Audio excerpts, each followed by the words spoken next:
All right.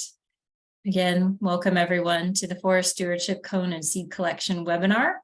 Tonight we have several speakers. We're going to talk about the reforestation cycle and need, American Forest Cone Corps, the CAL FIRE and U.S. Forest Service nurseries, and agency landowner collaboration efforts, and an online cone and seed tree app that we're hoping that you as private forest landowners will utilize and help us maybe address, meet some of the cone and seed needs that we're experiencing. So I'm going to go ahead and turn it over to our first speaker, Bridget. If you could, you should be already a co-host. You can come on, and if you could introduce yourself. If you have, I will say for the participants, if you have any questions, please put them in the chat box, and speakers, I will politely interrupt and ask the question as it comes along. Awesome. Thanks, Kim. Thanks for introducing me. Is my audio okay? I know earlier today, some people said I sounded really quiet. So just yeah, if you could turn it up a little bit more, that would be great. All right, let's see what I can do. How's this? Is that any better? It's a little better. Okay. Let's see. Alrighty, I'm gonna stick with that then. And then, yeah, feel free to put it in the chat or unmute yourself if you can't hear me too well. So let me go ahead and share my screen.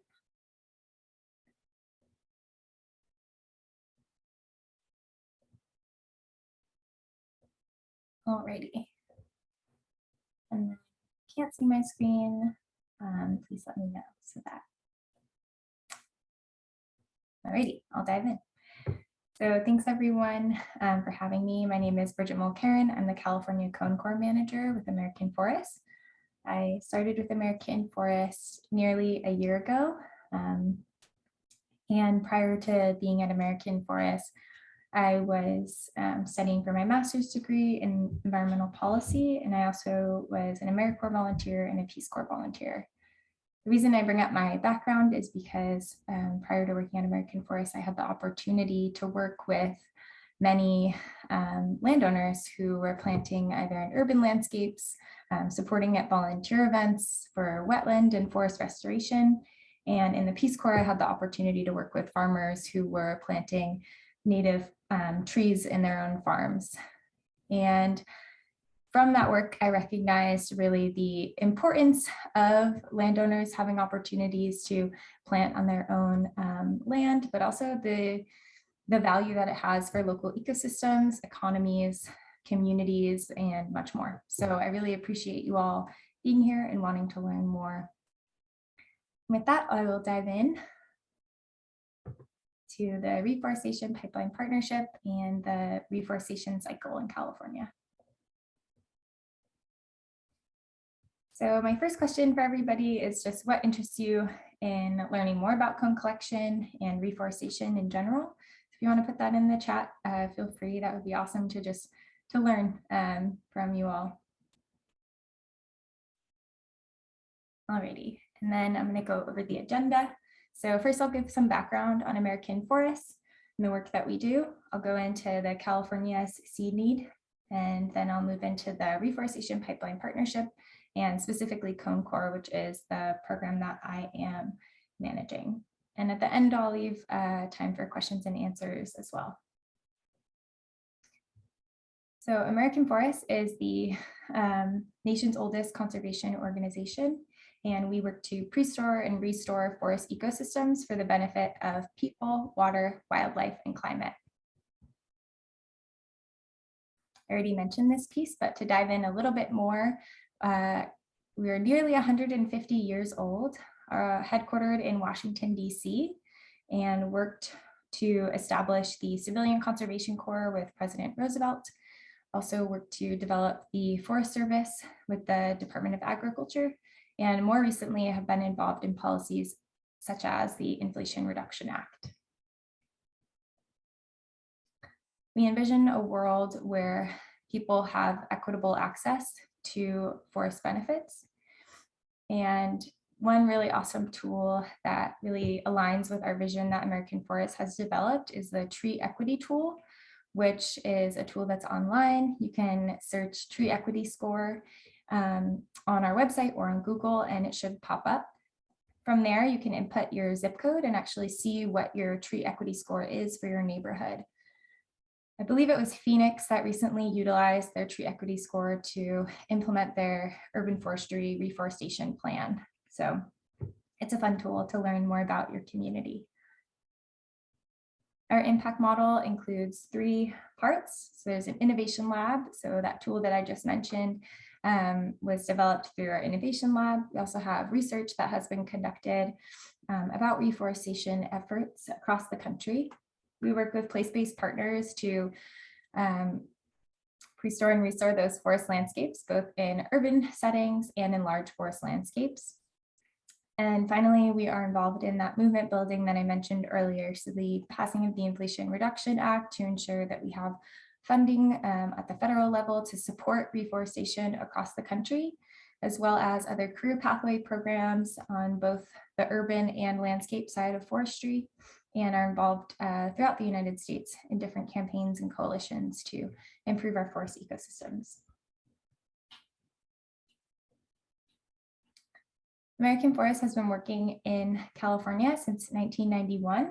We've planted nearly 10 million trees and been involved in over 140 reforestation projects.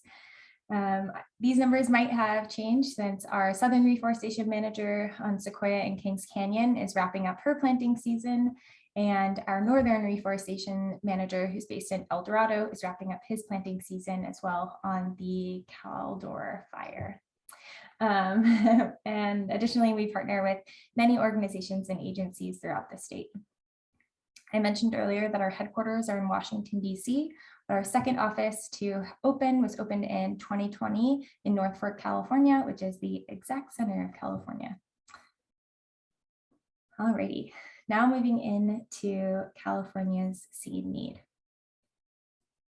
So I'm going to have a lot of information that might be new to a lot of folks during this section. So I'm going to try to take it slow, but if you have any questions, again, please feel free to, if you need to have me pause or anything like that, I'm happy to take it slow. Alrighty. So this slide outlines the California Reforestation Challenge and also the opportunity. So the California Governor's Reforestation Working Group, which is a part of the Wildfire and Forest Resilience Task Force, recognized that there is an 1.5 million acre reforestation opportunity across the state. That opportunity is due to the fact that we've had many fires throughout the state that have been high severity wildfires, which means that it's really wiping out that ecosystem and not allowing for the natural regeneration to occur, which requires people coming in to support that reforestation, to support that ecosystem to be able to rebuild itself. And we all know the value of forests is not only for our community and our wildlife and our water, but it's important for carbon sequestration, it's important for our economies, and it's important because we love the forests.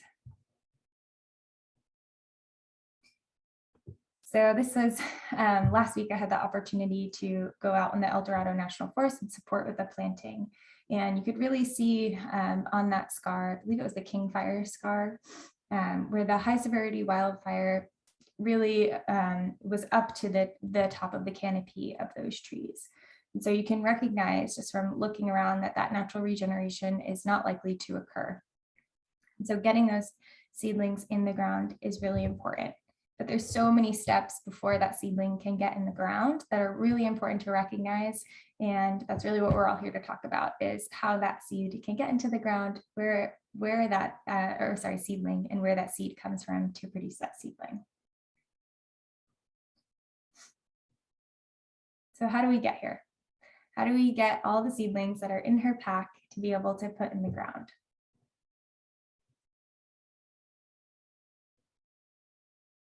We have to find the seed. So currently, again, we have that 1.5 million acre reforestation opportunity, but we don't have the seeds in the public seed banks in California to fill that need. So we're short the amount of seeds that we need to be able to reforest.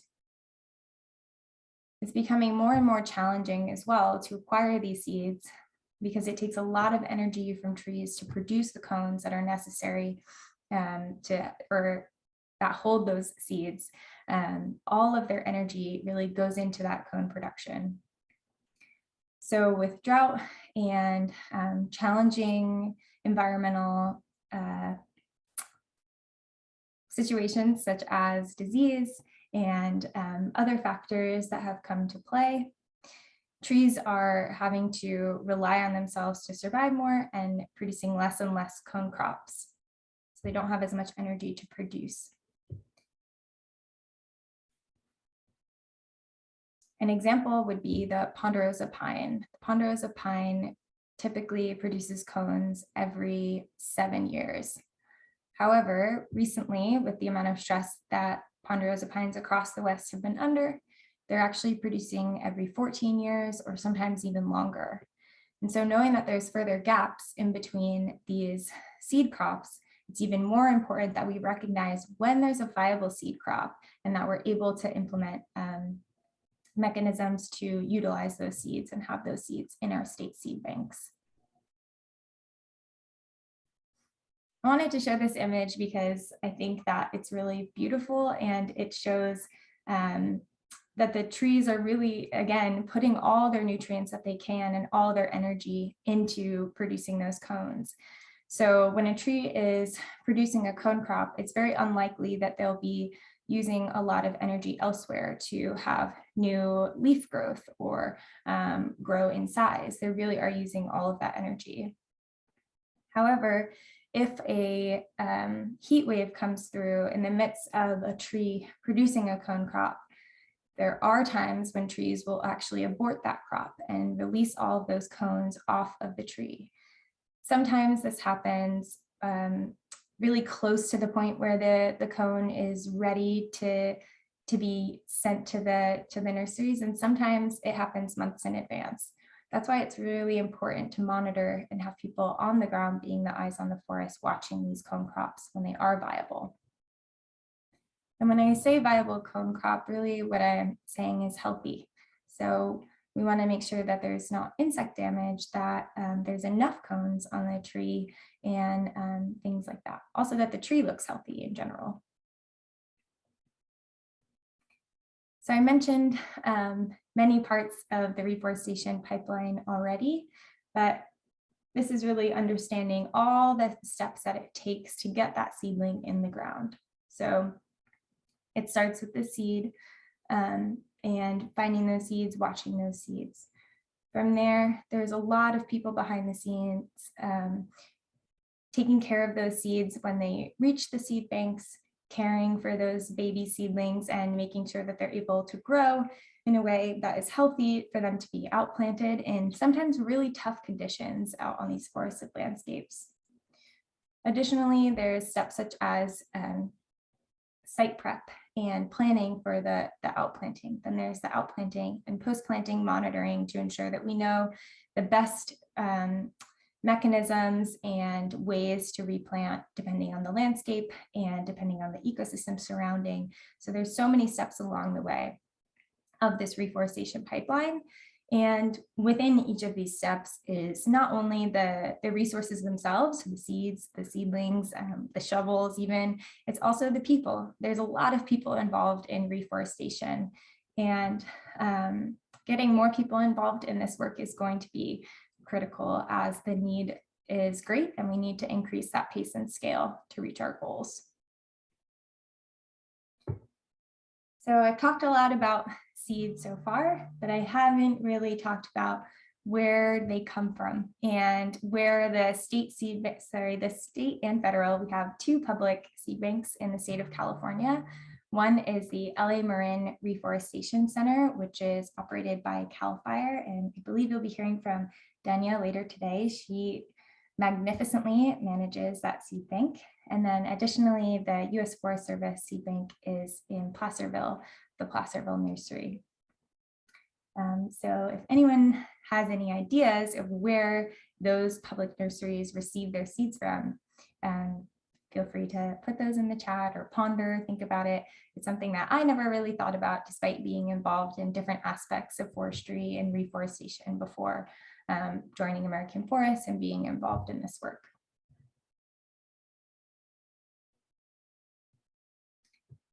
So for anyone who is thinking that it involves someone climbing to the tops of these large, beautiful conifer trees, you're correct. So many of the seeds, probably nearly all of the seeds in the state seed bank come from monitored cone crop that is then reported to the state seed banks and the federal seed bank. And then it's determined that it's healthy and viable. And a crew of climbers will come in and climb to the top of the tree, remove the cone from the tree, and then those cones are transported to the nursery into the state seed bank and the federal seed bank, so that these seeds are stored properly, really well taken care of, and able to germinate in the future to become a seedling.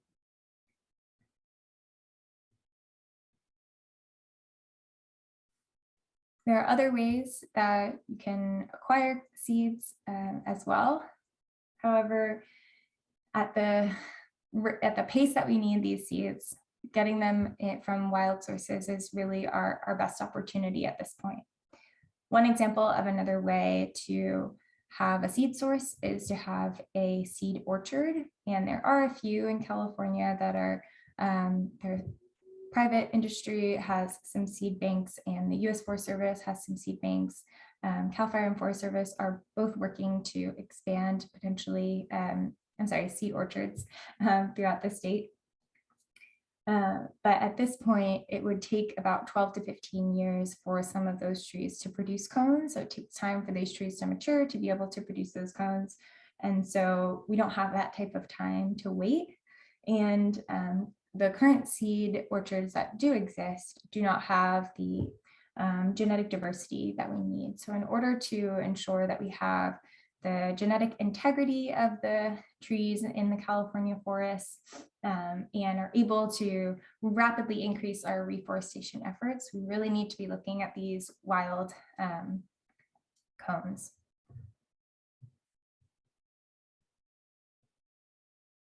Another piece that I just want to mention with the climbing is that access to the tree is really important because of the process that it takes for someone to climb a tree. So for example, a tree that's really in the center of the forest, that's far away from road accessibility, it's a lot harder to, it's a lot much harder and resource intensive to be able to get that cone crop. Whereas when a tree growing within a distance from a road where a crew can get in to have people climb and have people collect those cones is really important for the work that's being done.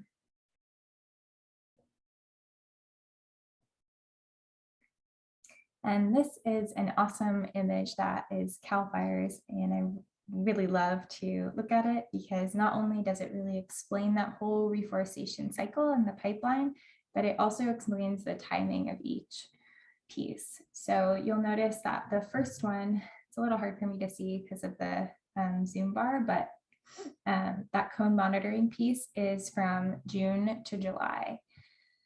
And so that's the time when we really need people to be able to be the eyes on the forest, looking for those cone crops that are healthy. And then from there, they move into a collection during August and September.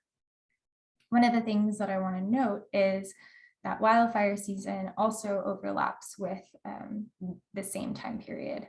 That's one of the reasons why it's really challenging to have the amount of workforce that's necessary to get this work done available, because there's so much going on at that time. Often, unfortunately, many wildfires have required a lot of energy and resources to be protecting. And of course, that's such important work. And at the same time, we still need this work to be done. And so that's where the Reforestation Pipeline Partnership comes in that I'll touch on in a little bit.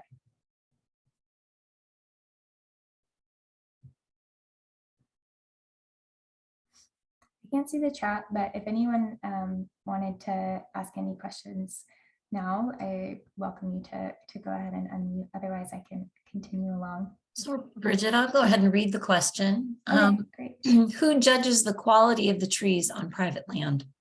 Yeah, that's a great question. And I'm actually going to touch on this now. So I guess that's my sign to continue. Alrighty, so I'm going to dive in then. So the Reforestation Pipeline Partnership and California Cone Corps is what I'm going to talk about now. So I mentioned the California Wildfire and Forest Resilience Task Force and how there's many working groups and sub-working groups within that task force. One group in particular is the Reforestation Working Group. And that working group recognized that there are two things that really need to happen in order to increase the pace and scale of reforestation. One, we need more experts coming together to work collaboratively, to network, to share resources, and have those conversations more regularly to be able to take action on bottlenecks along the reforestation pipeline. That's the cooperative piece. The second piece to the Reforestation Pipeline Partnership is California Cone Corps. And so that program is increasing workforce across California to be the eyes on the forest, but to also work along that reforestation pipeline in all parts that I mentioned earlier. So the California Cone Corps is really that workforce program, workforce solution to save California's native conifer seeds that are needed in the state seed banks. So currently we have 6 California Cone Corps, but we are quickly growing as the cone season is upon us. So we have people working currently in the state seed banks and on landscape level projects. We also have them supporting nursery work and working with data to determine what the seed need is and what's in our state seed banks, what we need to fill. And so the reason that I said that I would address that question during this time is because California Cone Corps will be working throughout the state to monitor cone crops as well. So you'll notice there's a couple cones there, and it's actually going to be a couple more as well throughout the state that will be monitoring cone crops. And if a private landowner is in need of support in determining whether or not a crop is viable, California Cone Corps are to work on both public and private lands to monitor cone crops. And so if you need support in doing that, Cone Corps can definitely help with that and be a support person. So if I know that we'll talk about reporting crops later on in the session today, but there are ways to communicate that. Once you reported a crop, or if you have a question about a crop, you can contact me, can let you know if there's a local Cone Corps in the area and how we can support you. It's so important that private landowners are involved in this work because the land, the ecosystem, the forest ecosystem is all working together. It doesn't know those boundaries. It doesn't know public versus private lands. And so that's why California Cone Corps is working across those lands, because we recognize that we can't just, stop. We don't want to have to stop, at a certain border, a certain area. We want to be able to work cross boundary and collaborate and have collective action on this issue, because it's such a huge challenge that needs to be addressed. And we need everybody's support in doing so.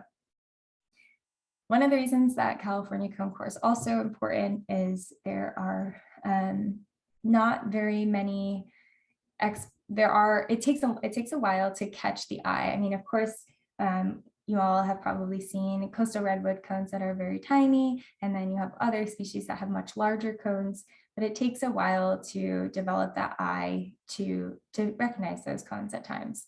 And so having that second guess is is really important, but hopefully with the California Cone Corps, having people in the workforce and growing their reforestation career from this, from having been out in the field and looking at cone crops for a summer, hopefully they're able to build that skill, continue in the field, and then we have more and more people that have the eye for a cone crop. Like Denia has an awesome eye for one, so like she's a great example of someone who has developed that skill, but I know that it does take time.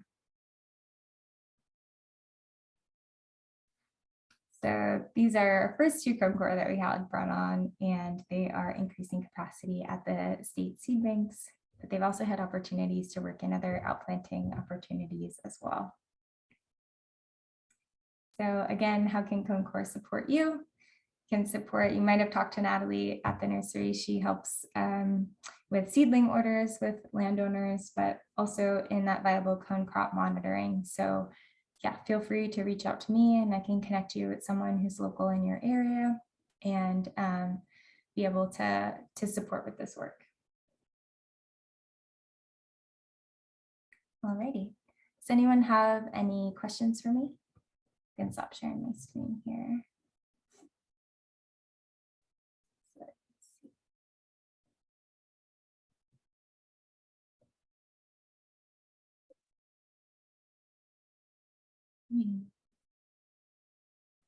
Go ahead, Jonathan.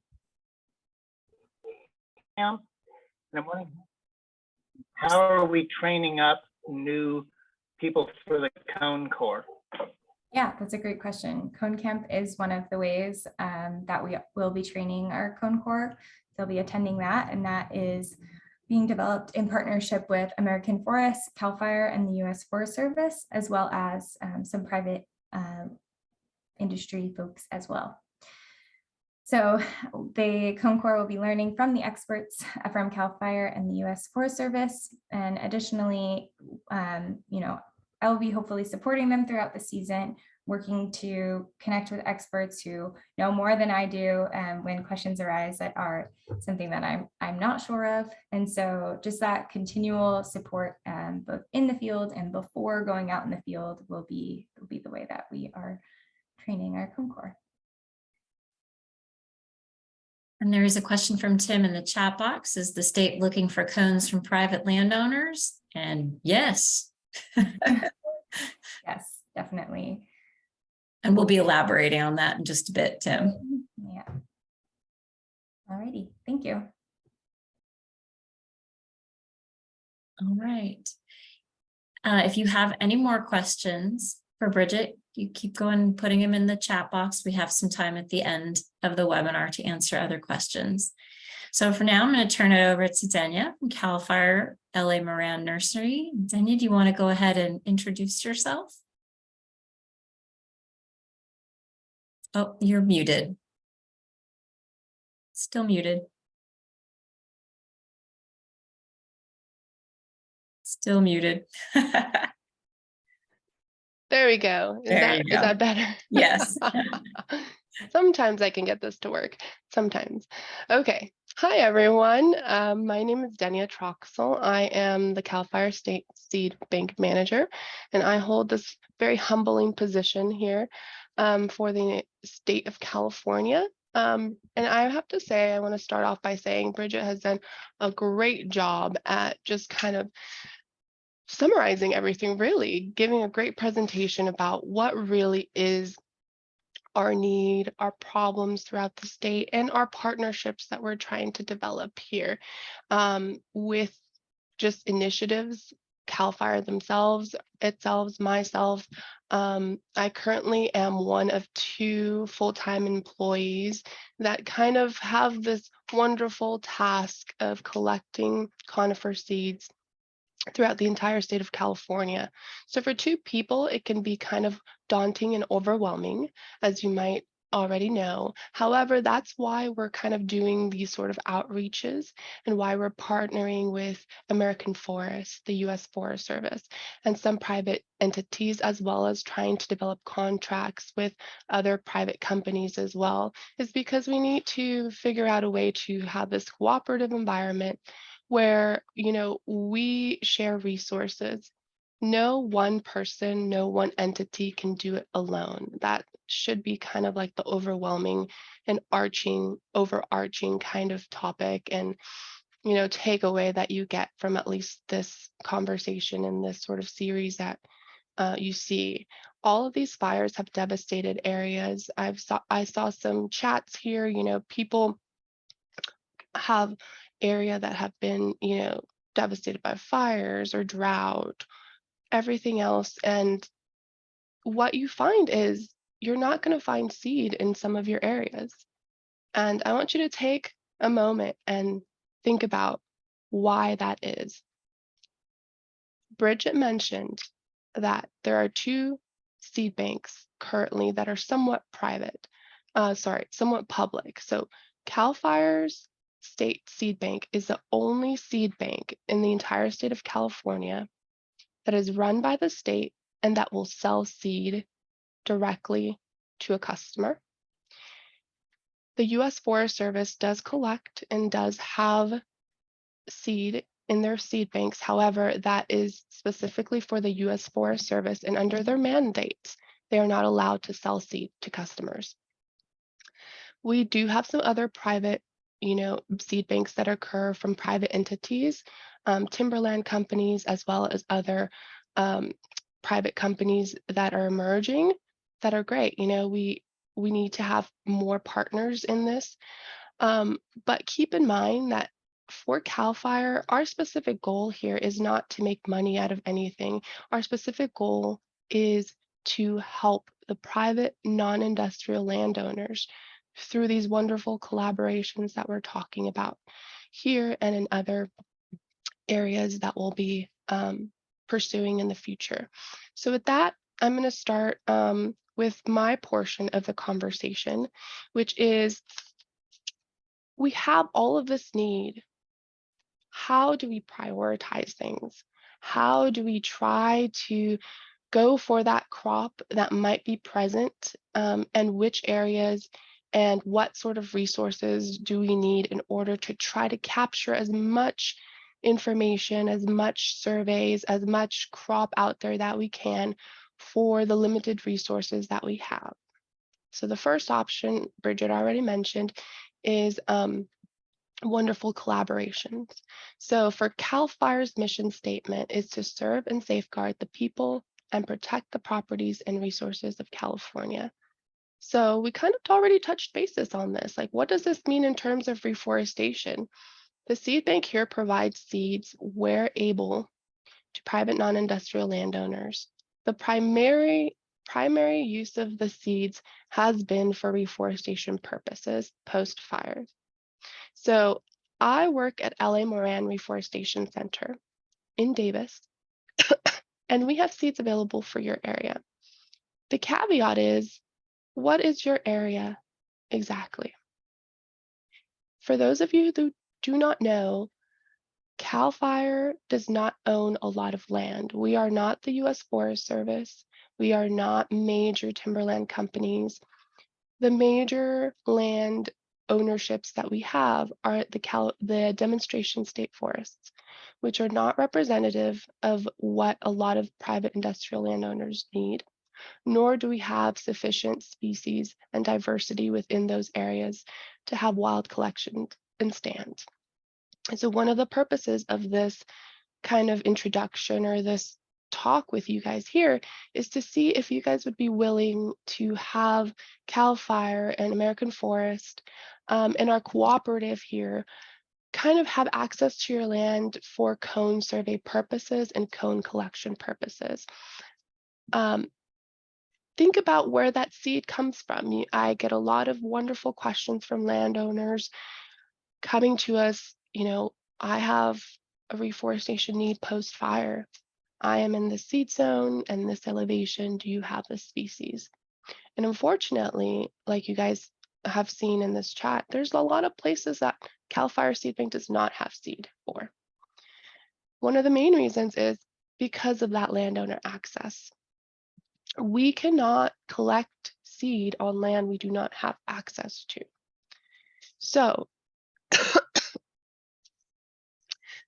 to kind of circle back to how do we prioritize areas.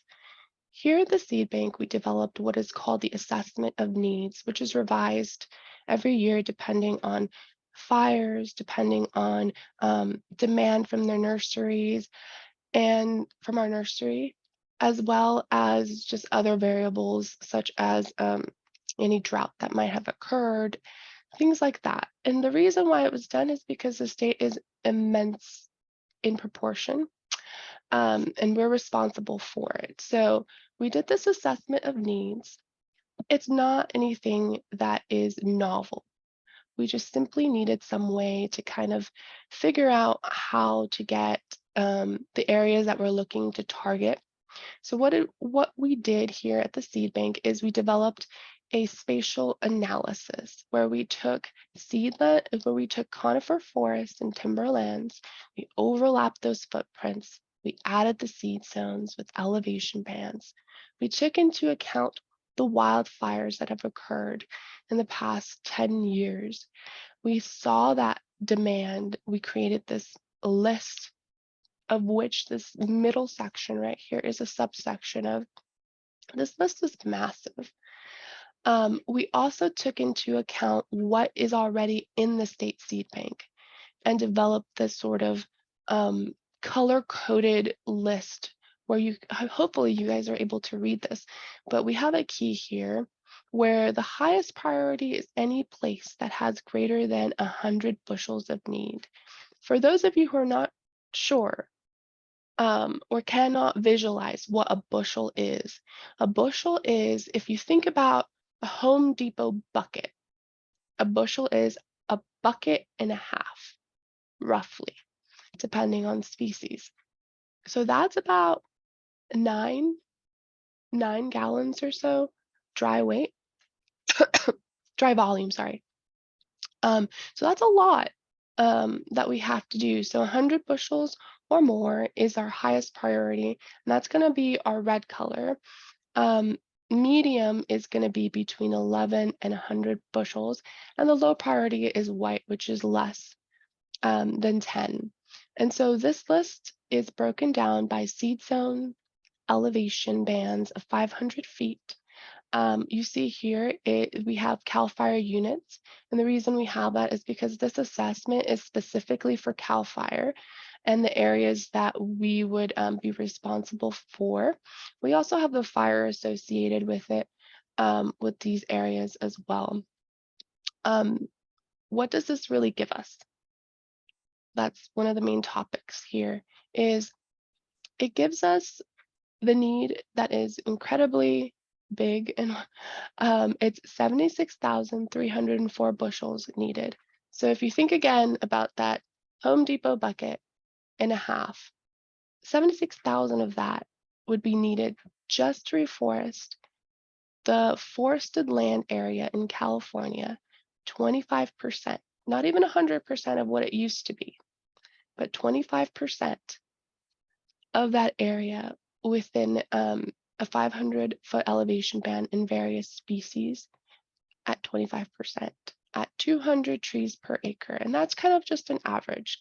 Some of you will know that, depending on where you are within the state, that can vary, but that's an average. And this is just a target.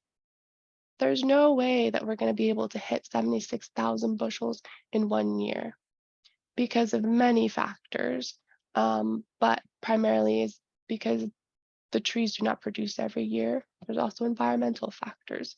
But when we break that down overall within the entire state, we see that the species and bushels needed are right here. And this is just a section of what we need. Here at CAL FIRE Seed Bank, you will note that we focus primarily on conifer species. We are slowly moving into other hardwoods, but right now our main focus is going to be conifer species. We see here that Douglas fir is one of our highest ones, as well as incense cedar, ponderosa pine, sugar pine, coast redwood, and so on. So how do we move forward? Every year we have to figure out which areas we're targeting. So this year we're targeting these specific seed zones right here. And again, this is specifically for CAL FIRE. If you are not sure of which seed zone you are, please reach out to me and I will put my email in the chat box, as well as I have a slide that has my email information just to walk you through it. So California is divided within different seed zones throughout the state, in ranging, usually it's about the coastal areas, the inland areas, the Sierras, and so forth. And depending on where you are, you're at a specific seed zone. And that seed zone kind of helps us determine which sort of seed source we would use for your specific area. Elevation also takes into consideration because you don't really want to have tree species move from high elevation to lower elevation. It doesn't adapt very well. So the areas that we're targeting are here. These are our seed zones right here. And then some of the partnerships that we're working on and with, as Bridget mentioned, is one of the main ones is that Reforestation Pipeline Cooperative. And again, I want to stress that cooperative approach. We are trying to do everything cooperatively. We are not here as a standalone entity trying to do everything, because CAL FIRE, at least from our side, we realize that that's not really the best approach for us. We are not the only ones trying to reforest. We are not the only ones that have a need. We also have a recurring MOU with our wonderful partners at the U.S. Forest Service that allow us to access their land and do some surveys on their land and kind of have this mutual collaboration of sharing cone resources or surveys and possible collection opportunities together. We also work with our local Mendocino RCD. Actually, they're not local, but we currently have a contract with Mendocino RCD, and we're looking to expand our RCD cooperation. We're doing trainings such as this to have wonderful people like yourself, landowners who are out there wanting to help in any way that they can. We also have orchards that we're investing in as a long-term sort of resource, as well as orchards that we have already invested in from the past that have been established. But as Bridget mentioned, these orchards take some time to establish. But that is a long-term kind of goal that we're looking to set. As of now, our primary collections are wild. So out in the field is where we have a lot of our collections and these private landowners who allow us access to it. We've also started talking with wonderful partners such as Sierra Pacific Industry and other timberland companies, and bringing them into this co-op with American Forest as kind of starting to have this cooperative approach as well. Somewhere along the line, someone needs to start those conversations again where we all sit down at the table and we realize that we all need to pitch in a little bit. So for CAL FIRE, one of our top hurdles is landowner access. And you might say, okay, you guys come in, you're CAL FIRE, you are going to do this X, Y, and Z that might not be related to what you're talking about here, or do anything else. And I want to stress that should any of you, the landowners, or any of you be willing to participate with CAL FIRE, our main goal for the seed bank, for cone surveys, sampling and collection, that is our main goal. We are not there to look at anything else. We are not there to report on anything else. The access that would be granted is specifically for that. So with that being said, you might ask, well, what's in it for me, the landowner? Well, there's a lot of things that are in it, right? The primary thing is, you pat yourself on the back, but that might not be enough for everybody, and that's completely understandable. The other thing is you become aware that you are part of this greater kind of cooperative approach that is not just beneficial to you, but also other landowners. And the top thing is that if CAL FIRE via American Forests, the cooperative as well, Cone Core, which I want to be clear, is CAL FIRE and American Forests are collaborating, as well as the U.S. Forest Service, in this Cone Core. So if Cone Core comes out and you give Cone Core the access to the land, you're therefore giving access to CAL FIRE, the U.S. Forest Service, and American Forests to do this like joint approach. So you're sharing that intel within our cooperative. But for the landowner themselves, for the CAL FIRE part and the cone collection part, if you allow us access to your land and there is a viable crop that's worth collecting, we will reserve a portion of the seed for your property. That portion of the seed will not be sold, but will be stored here on at our state facility for you. And that's more of an assurance that should you have a reforestation need later on, that seed will be available to you. And let's think, we are asking for seed from different locations throughout the state. But in order to get that seed, you can't put the cart before the horse. We need to be able to get in there and obtain the seed, do surveys. You cannot ask for seed for areas that you cannot allow access to. And again, this is a cooperative approach. We are not doing it alone. I can't physically do it alone, but we need you. And that brings me to the initiative that we're also pushing here, is the Reforestation Because of You.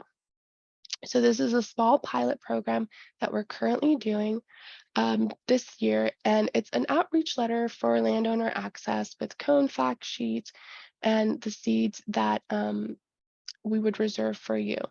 I do want to end with this slide, and if any other questions, I see there's a lot of questions in the chat, but please, if you are willing to partner with us, if you have any other questions, feel free to reach out to Bridget and myself. Here is my email address for any contact that you might be willing to make or any access that you might be willing to grant. If you are not willing to grant access, that's perfectly fine. We're hoping that through these sort of program here, and we'll be talking about it later, at least you'll be willing to do some surveys elsewhere if that's possible. But do keep in mind that even if you do surveys and we don't have landowner access, we cannot follow through on these surveys because we cannot go on private land. And we, meaning also the Cone Core, also will need access to private lands. With that, I'm going to leave this slide up for a minute. And that's really my portion of the chat. So I'm happy to answer questions, which there seems to be some in the chat box. Oh, thanks, Denia. We've been answering the questions as they've been coming into the chat. But does anybody have a question they'd like to unmute themselves and ask Denia?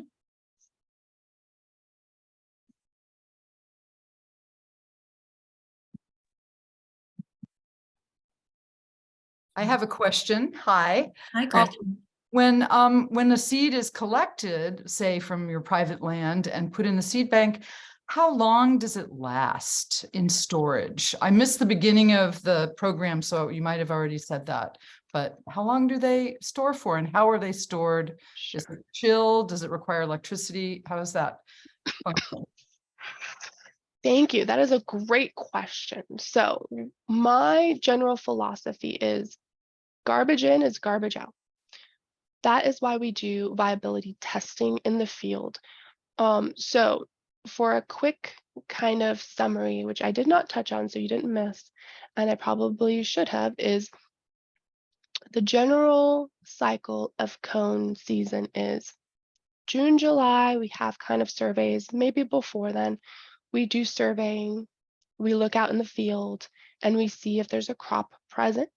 Later on, we kind of, reach out to whoever. At this point, what CAL FIRE does is we have CAL FIRE units that have a designated unit forester at each unit that does their cone surveys for their units.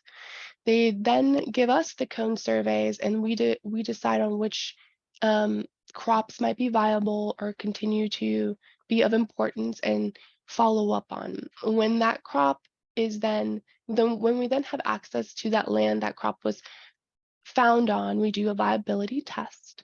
And then where we cut the cone in half, we look at the seed, cut some seeds, we see how the cone looks, if there's any insect damage, if the embryo is developing well, and then we flag that specific area and say, okay, let's continue to monitor that. Upon that monitoring, we want to capture that sort of cone collection area right before it opens. We do not collect open cones. Seed has been kind of left. So we do not collect open cones. So that viability test we also kind of do upon collection. We'll do like a final cut test just to make sure there hasn't been any recent insect damage that will not make the seed collectible. And then we come and we process it here. So we have different standards based on different species as to what a collectible crop is. And that takes into account the percent filled seed of an embryo, as well as how many filled seeds are in a half cut. That takes a little bit more training.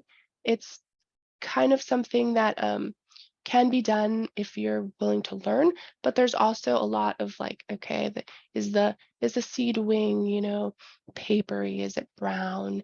Is it coming off the cone? So obtaining the seed viability tests throughout monitoring, having a final viability test at collection time, and understanding that you're collecting at the right time when it's not immature, but not open coned and spent seed.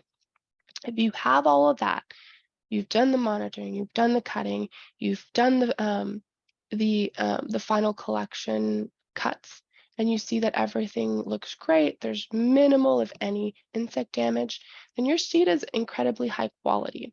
What we do here as well is we bring the seed and we process it, which means we de-wing it. We make sure the moisture content is good. We take away, I shouldn't say good, is within the range for long-term storage. And afterwards, we also do upgrades, which is take out the needles, anything that is not cone material, any leftover empty seeds that might be present. So what we upgrade is this kind of mixed bag of mainly high quality seed, and we upgrade it to full quality seed. Well, to the best of our extent, you can never get 100% quality, to the highest level of our extent. And once you have that and you have it at the right moisture content, you can store it for many years. At the seed bank, we have seed that is from, I believe the oldest is from the 80s, that is still viable. Viability is usually, depending on species, means how much is going to be growing when you do a germination test after collections. So there's viability in the field, and then there's also viability once you have collected it and are going to put it in long-term storage. So we have seed here from the 80s that still germinates really well. And here we do germination tests every 5 years on older seed lots. So hopefully that answered your question a little bit. Thanks. So there are a couple other questions, Denia. So what about for property owners who have steep terrain? Is that an issue? Yes. So it can be an issue. Really, it depends on what you have on your property. For CAL FIRE, we contract out climbers. And I believe our cooperative is going to do the same. We don't have any internal climbers that we currently do. So there's climber considerations, because if you have to think about it, the climbers are having to haul up their gear, which is like 50 plus pounds of gear that they're having to hike up. And, climbers aren't like me physically. They are fit people. But then you also have to bring down all those cones. Typically, we want somewhat of a terrain that's not too steep. However, there are always, um, it's always dependent on what species you have and how high in demand it might be. So if you have steep terrain, but you're really like, you have a great stand and we really need that seed, there might be a way to make this happen. But typically, steep terrain is not something that the climbers are willing to do. Great. And then there was a question too about, so we're talking here about cone and seed collection, but what about all of the seedlings that are popping up now because of all the rain and snow? Are there any uses for those? So I guess they would be a use once they get older, and have seed as well. Currently, we're not in Cal Fire, or at least the seed bank and nursery, we're not doing much with propagation in terms of wild propagation of seedlings popping up. Okay. Is there an age preference of the cone-bearing tree, say for Doug fir? So really, I believe for each species, it's going to vary. The main thing to note is if you see a well-developed cone and the tree itself is climbable, the age doesn't really matter as much to us if the cone's developing well and the tree is climbable. So what does that mean? Because the site that you're at can vary differently depending on your tree densities. Sometimes your tree can be 50 years old, but it's really thin and very spindly, and the wind can just, it seems like, will knock it over. No matter how old that tree is, that climber's not going to climb that tree.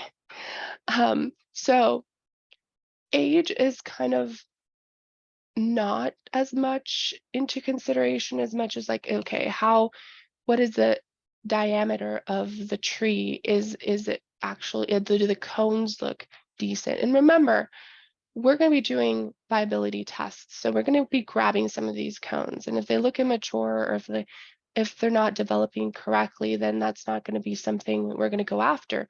But when you, as people in this lecture right here, or in this series right here, are thinking about it, think about it more of like, okay, how sturdy is this tree? Is this tree straight? Is there any sort of like fork tops on this tree? Does this tree look diseased? And if none of that is the case, if the tree looks healthy, if the morphology of the tree is straight and you see cones on there, that's kind of more important than thinking, I need to find out, this tree is like 10 years old or 50 years old. That's not as important as seeing, all of these other factors. So I wouldn't focus too much on the age as much as the conditions out there. Great, thanks, Denia. All right, so if you have any more questions for Denia, please go ahead and put them in the chat box. And we're going to turn back over to Bridget to talk a little bit about the agency landowner collaboration effort.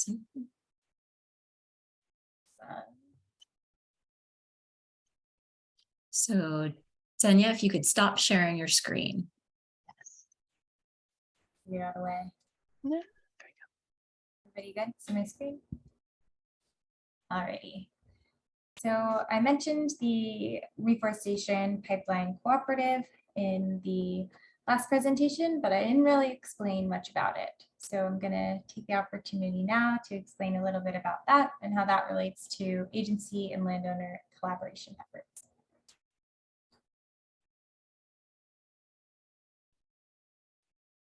So this image was in the last slide deck as well, but again, the cooperative is from the findings of the California Wildfire and Forest Resilience Task Force. And as Denia mentioned, it is a collaboration and is supported by the Forest Service and Cal Fire and American Forests to manage the cooperative and work collaboratively with Cal Fire, Forest Service, and other agency partners as well to increase collaboration and partnerships across the pipeline. So the mission of the Reforestation Pipeline Cooperative is to provide a platform upon which diverse stakeholders can work together to accelerate timely, effective, climate-informed reforestation practices across all lands. So again, similar to CONCOR and the same as CONCOR, the Reforestation Pipeline Partnership works across both public and private lands. The way that the cooperative is organized includes quarterly gatherings to bring reforestation experts, private landowners and private industry, government agency, nonprofit partners, resource conservation districts, and really anyone who's working on reforestation and wanting to make sure that they're able to work with others and connect with others that are doing similar work. Meet quarterly at quarterly gatherings, and those were launched in November, and they work to identify the needs along the reforestation pipeline. So for example, Cone Camp was mentioned earlier, and that was developed after the meeting in November when we recognized that there was a need for more trainings on cones and for more people to understand that there is a state seed need. Again, it works cross-boundary and works to increase communication across these groups as well. So there's online platforms for people to be able to communicate with one another, and additionally, just opportunities to collaborate in reforestation efforts. One of the ways that that happens is through huddles, and those are smaller breakout groups where they're really action-oriented and on very specific topics. So for example, one was on cone trainings, and that's how we developed cone camps. And then also we're able to have follow-up meetings on those to ensure that the action is being taken to create those and also remove the barriers or the backlogs along the pipeline. So to make sure that we're really following through on what we're talking about with the cooperative, things are really happening out in the field and in the reforestation sector as a whole. Also currently, the California Reforestation Pipeline Cooperative is working with state agencies to develop the state strategy, state seed strategy. And so this is to achieve collective action on cone collection, cone monitoring, and also growing and sharing resources among partners. So overall, it's opportunities to improve that collaboration and increase collection of cone crops. Another thing I want to mention again is that reforestation because of you. So working with private landowners and the nonprofits and the agencies so that we all are aware of the opportunities across all lands. This is an image from the previous Reforestation Pipeline Cooperative meeting. All of the meetings, they're listed on this last slide here. So we have one coming up in July and another in the fall. That QR code there is to sign up for the newsletter. So if you want to use your phone and scan it, you can. And that way you can stay up to date on things happening with the cooperative, and also it involves other things such as like research papers that have come out on reforestation in California, even job opportunities are sometimes listed in there. So it's a good resource to have and to be able to stay informed on reforestation across the state. I'll just pause for a second in case anybody is taking a picture of it. I can also drop the link in the chat if that's easier for folks.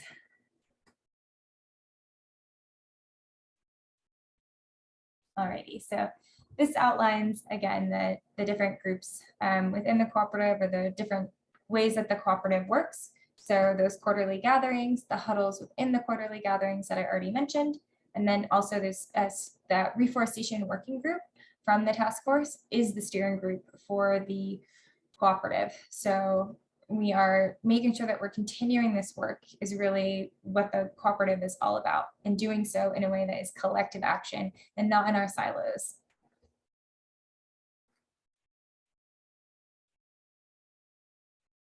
And that is most of what I had to talk about there, but I also just want to mention that cone monitoring is is really an opportunity for you to get outside and grab your binoculars and take a look at the trees around you. And I know that Ricky's going to share the app that's going to be available for people to use to report cone crops. And that's an app that will be shared by Forest Service and CAL FIRE. And really, it's an opportunity to be involved in this work and, you know, not only have opportunities to look at your natural ecosystems in your area, but also have tangible and positive impacts on the ecosystems around you. So I really encourage you all to get outside, if not for, you know, the enjoyment of looking at the beautiful conifer trees, but to have opportunities to be involved in this work. And then finally, my contact information is here, as is Britta Dyer, who's the Senior Director of Landscape Integration, and Shelley, who is Shelley Villalobos, who's the manager of the cooperative. So if you have questions about anything specific to their roles, please feel free to reach out. And then finally, this QR code here is a video from American Forests that is about saving the white bark pine. And it talks about the importance of that species and how we are all working in an effort to save that species as well. So that's all I have.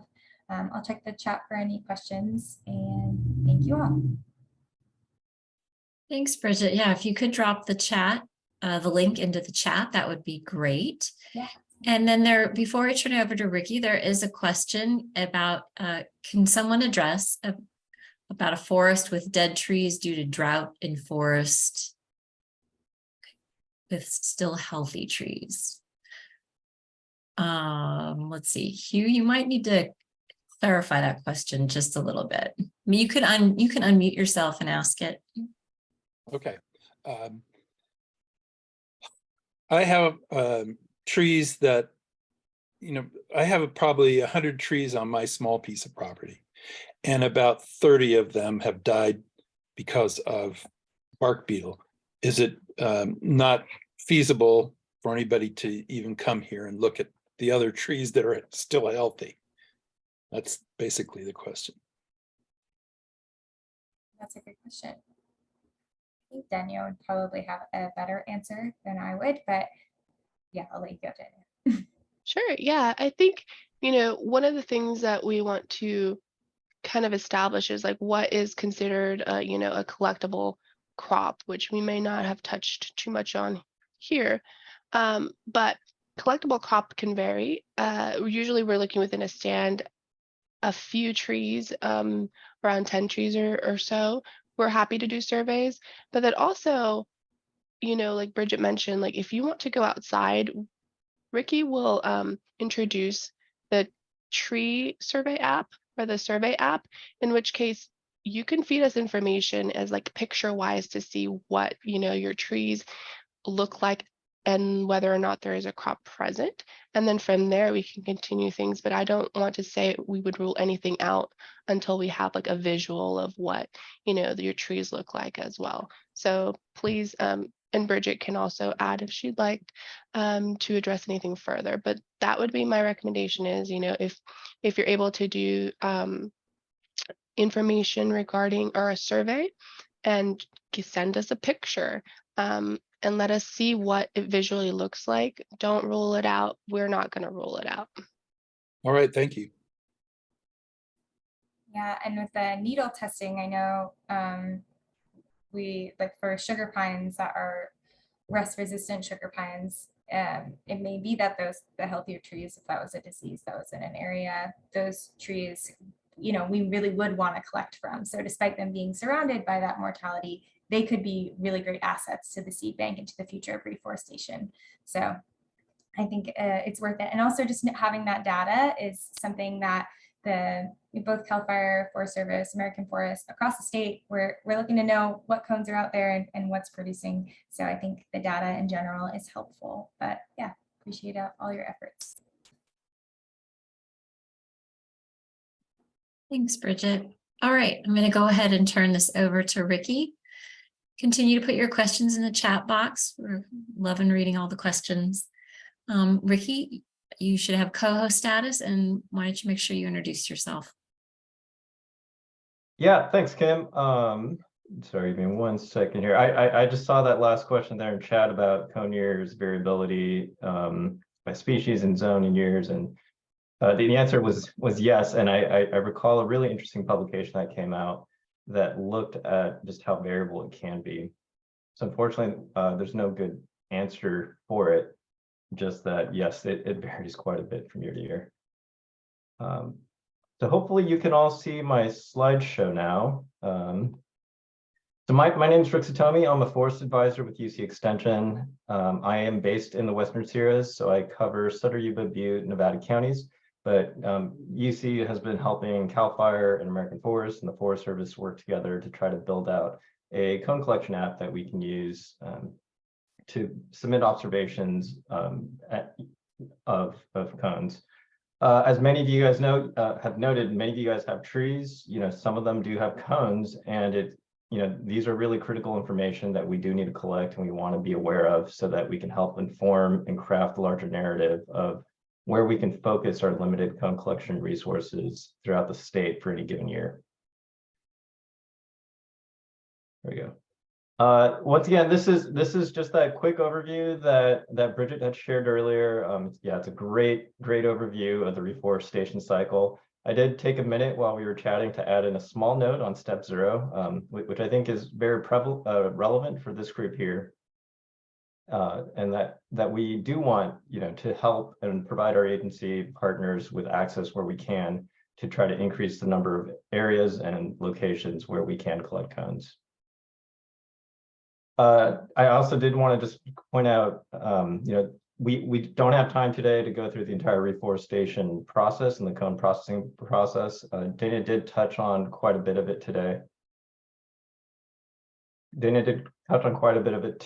But for this part of the cone collection and cone survey observation portion, we're really going to be focusing on this first step 1. I think, Kim, and correct me if I'm wrong, as we kind of continue on with this special session and into the field day, we'll have more opportunities to talk a little bit more about these other topics. You are right. There you go. I think my battery's dying on my keyboard, so it takes a minute here to change slides. So we're really introducing the ArcGIS Survey 123 app, and I'll go over a little bit about what the survey app is and how it's used and how it works. And we'll go over just some brief suggestions on how you might begin to go out and deploy this app in your own spaces, or even when you're out in walks at national parks or national forests, when you're out hiking and backpacking. There's a lot of opportunities for you to engage and help provide data and help us identify cone locations to go and collect. The first step is to install Survey 123. For those of you, and we'll have a few minutes here for you all to take out your phones if you wanted to go ahead and try it while I talk. Go ahead and take a snapshot of this QR code and navigate to the website, install the app. You can also type in this very difficult to read URL here at the bottom right, if you like. But Survey 123 is a smartphone application. It is an Esri-based app, but it is free to use. There's no cost to you as members of the public. We have created an app that everyone will be able to access and interact with and submit it. It should work on all of your devices. I would encourage you all to try installing it today. And if you have issues with it, feel free to contact Kim or myself, or talk to us when we do the in-person field day later on next month. This app is designed for two groups of people: for citizen scientists, for landowners, for California naturalists, our outdoor communities that are out and about observing and reaching far into areas that we typically wouldn't be able to with our limited staff resources. We are also engaging with resource professionals, so you will be using the same app and you'll be conducting the same surveys that all of our professional foresters, all of our nursery professionals, all of our American Forest Cone Corps professionals will be using when we're going out and doing these cone observation surveys. This app, and I don't know about everyone in this room, but I'm a little bit more privacy conscious. I do feel like it's important to disclose. This app will collect anything you submit, so anything you type into the app, and we'll go through that here in a minute. It will collect location data, and that is important because the location data will help us know where you are in the forest when you're looking at cones, so that when we do a follow-up survey, we can make sure that the person gets to the same area and we're looking at the same stand of trees with cones. There will also be photos that will be taken from your phone that will be submitted through this app. So just be aware of that. You know, this isn't going to dig into your personal data, but just be aware that you will need to give it some level of permissions regarding your location and regarding your photo album in order to make it work. So hopefully you've all had a chance to go and take a snapshot of the QR code and log in. If you don't have Survey 123 on your phone already, it's going to look somewhat like this workflow. If you take a picture, the QR code should pull up something. Sorry, let me find my. I'm not sure if you can all see my mouse, so I'm gonna see if because otherwise I'm just kind of gesticulating at the screen. But so here on the far left, there it should be able to pull up in your web browser the URL, and that will allow you to download the survey form using the appropriate smartphone software. So if you have an iOS, you'll want to get it from the Apple Store. If you have an Android phone, you'll want to get it from Google Play, and so on and so forth. Once you install it, it should automatically populate the cone observation survey inside the app. If you don't want to install the app, you can actually open it on your browser directly, but be aware that if you do it that way, you have to have internet service in order to use the app. If you download and install the app, you can actually go out deep into the backwoods to use this tool without needing to interact. Without needing internet. So one thing to note, and you know, this is something that, you know, we're really just trying to give you a high level overview to try to lay out the broad strokes, and then as we get a little bit deeper into this program and as we have more time in person in the field, we can talk a little bit more about the nuances between cone observations and surveys and what to look for. One thing to just kind of keep note of in your brain as you're planning this out is that cone needs are going to vary significantly. Denia touched on that a little bit, but for every species and seed zone and elevation, there will be a specific need. What that means is that your particular area may or may not be in need of seed for this particular year. That doesn't mean we don't need it. It's just that we have areas with greater priority. Oftentimes, these are driven by, you know, past years of extreme wildfire, or, you know, areas where we've had just a depletion of stock. You know, as we plant trees out and we don't have a commensurate masting event, we're not going to be able to collect more seed and refill our seed banks. And so certain areas in the state might actually be prioritized because of that additional need. There's also, you know, there's also just unexpected events. I think, yeah, I mentioned, you know, large-scale wildfires, large bark beetle events, any of these events which really trigger a mass die-off. That not only removes our ability to collect seed from that region, but it also forces us to immediately draw down our seed bank and grow those trees out to try to replant and reestablish those stands. And that starts to create a lag effect that we're slowly trying to build up to, but as you all know, it takes time. It takes years for a tree to reach maturity where it can start producing cones again.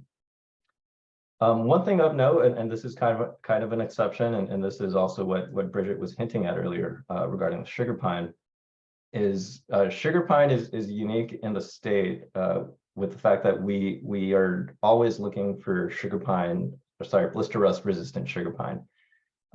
For most places, there are a lot of concerns on, we want to make sure there's good genetic variability in the stand. The stand is of good health and good vigor. They've got good form, so they're less likely to get exposed to disease. In a typical collection scenario, that's kind of what we're looking for. The exception is a sugar pine because the blister rust resistant sugar pine genetics are so valuable that we will go out of our way, or at least the Forest Service will go out of their way to go and collect cones. So that is something to be aware of. For those of you who've ever been out hiking about and you see a silver band on a sugar pine tree, that's probably a marker for resistant sugar pine. And I believe the band is to help prevent squirrels from climbing up it and collecting the cones, but it's also just a good indicator for that individual having been collected and tested and known to be a resistant sugar pine, and something that we are tracking and aware of. There are also, you'll see here, there are also a lot of other factors that do influence collection priorities and needs year to year. For the state as a whole, this is a process that is done between CAL FIRE at LA Moran, so that would be Denia, and the Forest Service Region 5 geneticist. And basically each year they sit down and they go over and they analyze what our expected needs are in terms of seed zone, elevation, genetics, priority reforestation projects, and they come up with this prioritization list. This map here on the right too, as I just kind of shuffle through them, you'll see, that the needs and the priorities vary by region of the state. And so it's not always, sometimes you'll see something like out here on the coast where, there's just a real lack of incense cedar seeds. And then that, compounded by recent fire activity is really putting pressure on this, this zone here. One final thing too is, as you're kind of thinking through and planning your observations, obviously if you're located on a forest and you can just poke your head out the window like I did earlier today, it can be really easy to go and observe cones and observe and go look for potential seeds to collect. But time is also a very, very important resource and a very limited resource for everyone here, I'm sure. Something to think about is, if you're planning a trip, if you're going backpacking, to overlay where you're going with the species and the seed zones to identify which specific species are high priority in the area you're going to be at. And that can kind of help focus your observation efforts, so you're really finding trees that are in high need, not necessarily, finding a lot of cone for a species in a seed zone and an elevation that we already have adequate seed bank volume of. I'm not going to spend too much time on this. Once again, this is a little bit just about what we're doing once you're out in the stand. There's some broad indicators. Denia has, and LA Moran and CAL FIRE has an excellent video on their website that goes through this in much better detail. But when you're out in a stand and you're looking for cones and cone-bearing trees, broadly speaking, you want to look for many trees in a stand. You want good genetic variability. You want trees to cross-pollinate. If you're in an area where there's only 1 or 2 trees, they may be self-pollinated, and that leads to inferior genetics. You also want cones that are located on dominant and co-dominant trees. So those would be your trees in the upper canopy layer. Generally, they have performed better and they're going to be a little bit healthier. So the quality of the cone will be a little bit better, right? And so when we collect them and when Denia is processing them, the number and volume of viable seeds will likely be higher, and that will create a better product at the end. Other things to look for is just general health, right? And there's a little bit of nuance here. That there's always discussion about physical characteristics versus just pest characteristics. What we have found is oftentimes forking behavior, spiraling, broken tops. These, while they're mechanical and they're phenotypical deficiencies, and really coming at it from a more timber and lumber production sense. A lot of those characteristics also means that there's a lot more opportunities and avenues for disease infection. And so typically they do go hand in hand, where you want nice, tall, straight trees because it's less likely to have a crook in it that might catch an ember and catch on fire, or it might have a branch that's less likely to break off and then have a wound on the side of the tree where fungal spores can infect the tree. And these physical characteristics then transform down the line over time into, good formed, well-formed trees that can resist future disturbance events. One last thing to just mention is, if you have the ability to, collecting lots of sites, collecting lots of entries in the survey as you go through will help. It's important to be able to go through and see where there is a lot of cone observations being made. We touched on this briefly, right? There's a difference in masting activity year to year, decade to decade.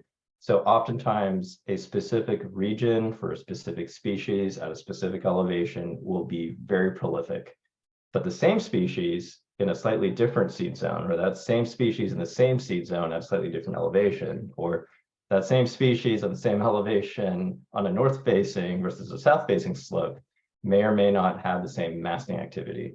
So if there's a lot of entries and there's a lot of people saying, hey, in zone 536 at elevation 3000 for, sugar pine, there's a lot of people seeing a lot of masting going on. That helps us know that, hey, this is a good year for sugar pine at that elevation at this seed zone. And that helps us focus our follow efforts and our climbing and collecting efforts. So hopefully I've stalled long enough that everyone has had a chance to go and install Survey 123 on their app, and hopefully you can open up the app on your phone and you can see this screen here. I'm just going to go through this quickly for a second, and then we'll switch over onto the web version. So hopefully we can do that. But once again, you do not need an ArcGIS online account. You do not need to create an account to submit observations. You can continue without signing in as a guest. Once you do that, you should see the survey itself pop up on the screen. And if you click on that, it should open up something that looks similar to this here on the right.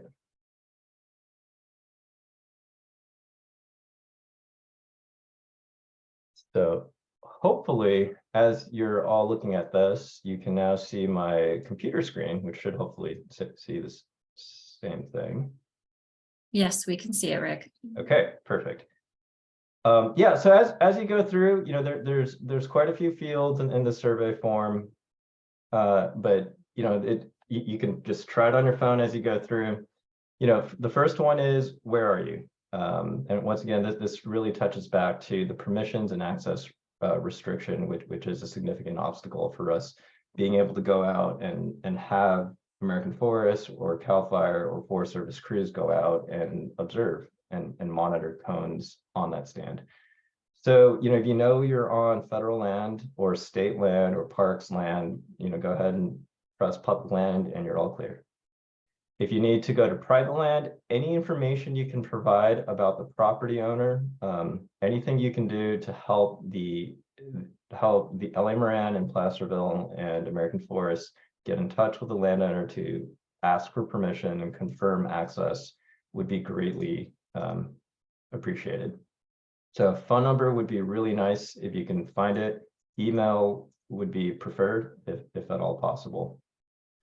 After that, you want to go through and just fill in your name and your contact email, right? If there's a positive cone occurrence and there's a need for follow-up, we'll want to be able to get back in touch with you in order to ask you. And oftentimes, I might just note, your smartphone devices are pretty good GPSs. The newest ones you can get within 10 feet.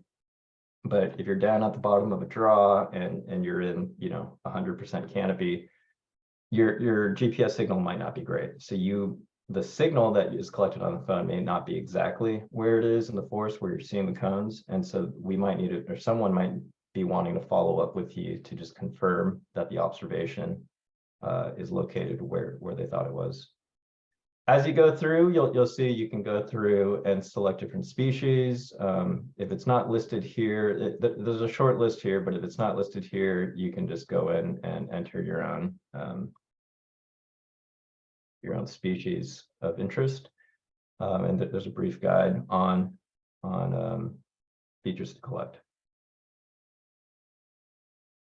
Kim, if I'm running a little slow, please let me know and I can hurry it up as well. You're okay for now, Rick. Okay, perfect. Thank you. So as you're going through, you'll notice these are some of the main features that we're looking for as you're going out in your stand or on your forest and looking for cones. The first thing is the number of trees with cones, right? And once again, we're looking for areas with, 4+ trees with cones ideally, so that we can send a crew out and they can collect several cones and several bushels of cones at the same time. That having 4+ trees, over 4 trees with cones also helps increase the probability that there was a lot of cross-pollination happening and the genetics of those trees will be better. Once you do that, we're also, as cone observers, we're also going to need you to evaluate the potential crop. And really what that means is assessing how many trees have many cones in the top 2/3 of the tree. One thing you'll note here, and I do want to highlight this because it is an important just detail to note. Light, medium, heavy refers to how many trees have a lot of cones on the tree. It does not refer to how many cones are on the tree. It refers to how many trees have a lot of cones. And once again, the reason for that is typically when we see trees with light and even sometimes a medium stocking of cones, that tree is not really producing a healthy cone crop. It may be a stress response, or it might just be putting 1 or 2 out that year, but it doesn't necessarily mean that the tree itself is making a concerted effort to produce cones. And that also means that when we do the processing, it's likely to have a much lower fertility rate than is found on a trees that is producing many cones. Another thing to note, we do ask everyone to take a photo with the app. And there are some, once again, there is a training on the CAL FIRE website, which goes into a great amount of detail. But generally you want to try to capture the top part of the tree. We want to have a good visual of the crown, things to avoid. Try not to take a distant photo of a tree where it's blocked off, where you might not be able to see the crown. Right, this photo here, the second from the left, we're shooting directly into the sun. That's a little bit tricky to see. You can see that the sunlight really makes it hard to see whether or not there's any cones on that individual tree. This one here, the third from the right, once again, the sun is there. This one's getting to be okay, but you can see there's that interception from that oak tree that's making it a little bit tricky to really see what's going on the top of the tree. And finally, if you can get a good angle, try to get at it with the sun behind your back so that you don't have that glare on the photo. That is going to be really what's helpful. There is something to note with this particular tree. This is a decent angle, but this is definitely not a tree that I would collect and submit in the app. And I encourage you all to type in chat why you think that is. And we're talking about this gray pine here in the middle. So once you collect your photos, once you do your stand evaluation and identify how many trees have cones and whether or not there are sufficient trees with cones to be light, medium, or heavy, you're also going to want to just verify your location. So Survey 123, as I had mentioned before, does automatically collect your GPS data. So it will automatically estimate where you are. You can see here, I just ran this earlier today, and it just kind of plopped me around here. And it was just an estimation that it made. What you can do is you can click on this little crosshair on the bottom right of your screen, and it will automatically use your GPS device to move that widget onto where your GPS device is telling you. It's important to cross-check the GPS device with where you think you are. And honestly, if you have a map, I would trust a physical map over the GPS device just to verify where you are. If you know there's a road and you know you're right off the road and your GPS device shows you not anywhere near that road, you might want to do a small manual adjustment. And that's really just going to help make sure that when the observation crews follow up and go back in, they'll be they'll have more information and have a little bit more accurate information to find your location. Or sorry, find the location of where those cone-bearing trees were located. I did also just want to show this, mostly because I find it interesting. If you're ever interested, you can click on this satellite icon on the top right. It looks like a satellite shooting waves out. And that'll actually tell you a lot of information about your location, about the accuracy of your GPS device, right? So you can see here, I have a horizontal accuracy of 14 feet and a vertical accuracy of 26 feet. You can also switch through, you can go to SkyPlot, and that'll actually tell you how many satellites you have, how many satellites can see your position. The more satellites, the better. So 14 is actually pretty good. You need at least 4 to get a GPS signal, but if you have any less than 10, it's not going to be a great signal, and your accuracy is going to go down a little bit. So and that's just something to keep in mind as you're identifying where in the forest you're seeing these cones, and how you want to share that information. And just to wrap up here, there are situations in which you are not going to have a signal set. So as I mentioned earlier, with the Survey 123 app, the app itself will work if you do not have internet reception. However, if you are on the web version, it will not work if you do not have internet reception. If you're out in the woods, which is where most of our cone-bearing trees are, and you are collecting this information, what you're going to want to do when you go through the app is save your observation in the outbox. What that does is it just stores it on your physical device. It'll just store it on here. And then when you get back into service, you can open up the app again. And when you open it up to that main screen, you'll see this additional option down here called Outbox. And you open that up and you can press send, and that'll submit all of your observations from that day, or all of your observations up till that point that haven't been submitted. It'll push all of that up to the cloud, and we'll be able to collect it and review them and follow up.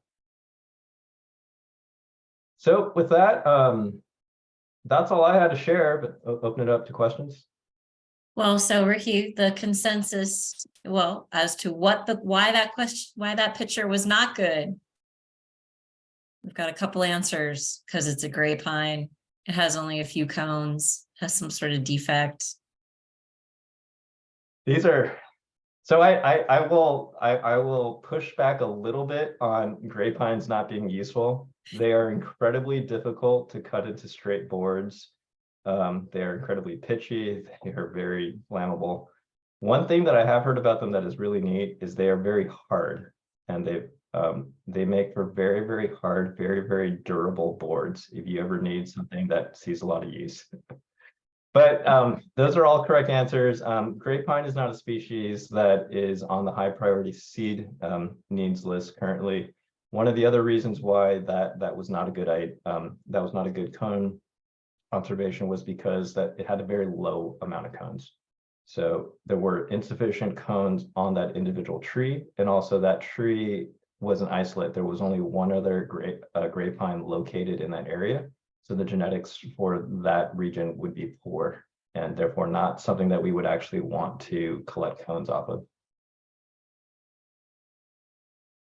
Okay. And then there are a couple of questions, and I'll open it up to you and Denia and Bridget. One, how might we access or obtain seeds of non-timber species to support biodiversity? Okay, so currently CAL FIRE is only focusing primarily on conifer species. We are working on a case-by-case basis on hardwood species such as oak. But right now, due to the store ability of these other species, we don't really work on them so much right now because we don't have the ability the resources to do that. Yeah.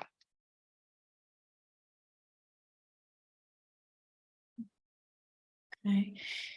And then, so Jonathan asked if this data is available to the public. So are you referring to the survey app, Jonathan? Yeah, I'm on a planting app that you can make your maps public. And I'm wondering if these maps are public so that it might actually endanger the location in which we're trying to preserve, or if it's privately held by the owners of the database. So the needs prioritization maps are public, and that those are widely shared as far as where we need cones collected. Once you submit data, what we will do is aggregate the data before doing any distribution. So we will be able to publicly share which seed zones are having good masting activity. However, the precise locations of where those observations are being made is going to be protected. LA Moran and Placerville will have access to that, and so they will be coordinating and following up with that data directly with the people submitting the observations, but the exact points and locations of that data will not be made public. And Ricky, maybe you want to touch on just that the fact that we are beta testing this right now. Yeah, thanks. So yes, you guys, so thank you all for being my guinea pigs. We are still in the process of beta testing this, and we're planning to deploy it this year with the Cone Corps training coming up, as well as with American Forests and all the crews going out this year.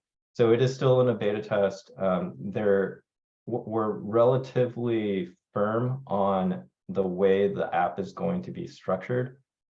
So there might be a couple things that get moved around, or you might see a few more species pop up on that list of drop downs, but for the most part, you should expect to see the same app that was shown today. I might also mention too, if you do want to start collecting observations, you're more than welcome to. Right now, because we might still do a little bit of fiddling, just be aware if you submit photos with your observations, we'll know that it's a real observations, not just somebody testing and seeing how the app works, if that makes sense. So please do submit a photo of the observations that you find, and that'll help us verify that it's a true observation, not a UX testing exercise.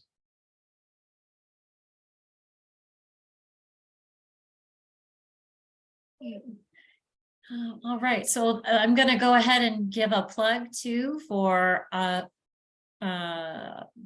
Forest Stewardship Program is going to be hosting a cone and seed collection field day on Friday, June 16th at Blodgett Research Forest in Georgetown. We're going to touch a little bit on the needs and priorities that we talked today, but we're going to spend most of the time actually out in the field with the apps running, looking at how it works in the field, how to really identify relevant trees and seeds based on tree physiology. So a really good hands-on practice. As you are all on the webinar tonight, you'll be getting that flyer, but if you know of others that might be interested in attending that, you can feel free to share the flyer out. It's not a prerequisite to attend this webinar before the field day, though you guys will be all smart and be able to answer questions. Couple other questions. So Drew says he has a handful of ponderosa pines with mistletoe. Is it safe to assume that they wouldn't be desirable for collecting even if or when they produce cones?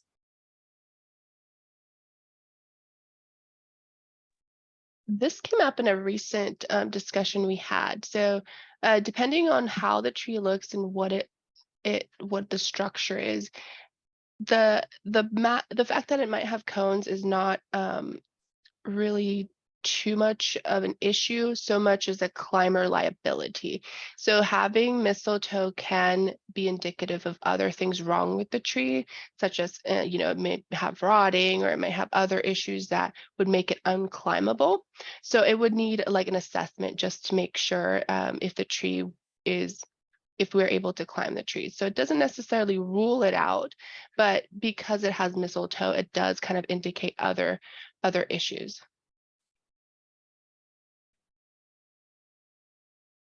Thanks, Denia. Any other questions?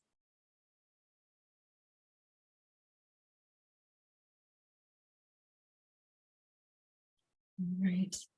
I'm going to go ahead and stop the recording. I want to thank the speakers for tonight.